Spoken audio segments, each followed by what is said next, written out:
I heard about the trouble, but I never dreamed it was going to be so extensive. The Crown Heights riots on August 19, 1991. Ethnic and racial differences exploding. Started when a Hasidic man's station wagon spun out of control on President Street while he tried to keep up with the Grand Rebbe's motorcade. God, I don't like to think about. An emotional Erica Benjamin remembering how 7-year-old Gavin Cato was pinned under the vehicle and his cousin critically hurt. The Orthodox driver was whisked from the scene. I left the kids there. Richard Green of the Crown Heights Youth Collective says a better equipped city ambulance was rushing to respond, but it was too late for Gavin. 9 minutes.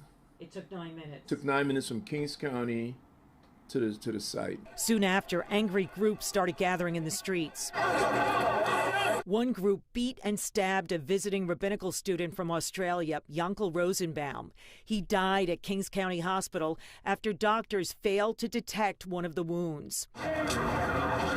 The riots lasted 4 days. Violence exploded as the mob spotted news vans, forcing the media inside the building. Dr. Harvey Lang was driving home from Tannersville, New York. He ran into the crowds at Crown Street. And all of a sudden, a mob came. A mob of 50, maybe 100 people. Smashed up my car, my face. I was totally traumatized for months after that. I was actually afraid to drive. Some businesses were burned. I don't know who to blame. Activists like Al Sharpton and the late Sonny Carson were criticized for bringing outsiders to Crown Heights.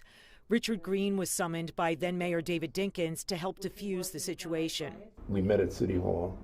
You and the mayor? Me and the mayor. When Dinkins visited Gavin Cato's father on President Street, residents threw debris at his police detail. Green agrees with many in the Hasidic community who think the outsiders drove the unrest. There was people there that was angry about the children, of course.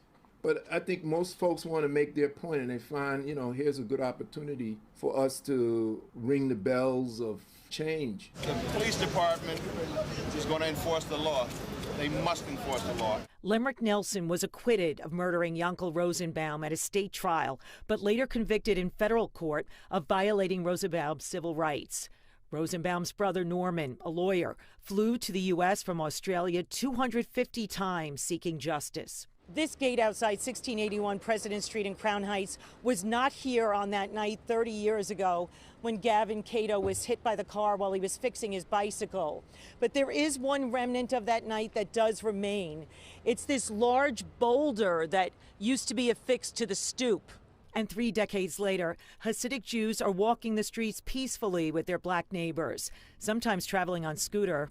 One resident said the Minnesota police murder of George Floyd in 2020, which spawned international protests, led to people here having more empathy for each other. Everybody is helpful right now. It felt good to have a community like that, everybody looking out for one another.